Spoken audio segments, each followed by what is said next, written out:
Department Panchayati Raj department ద్వారా CRR grant SC planning కింద SC కాలనీలలో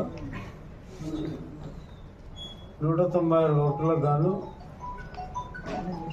10,40,00,00,000 రూపాయలు మంజూరు కావడం జరిగింది.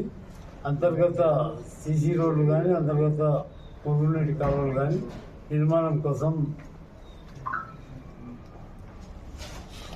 మంజూరు కావడం జరిగింది.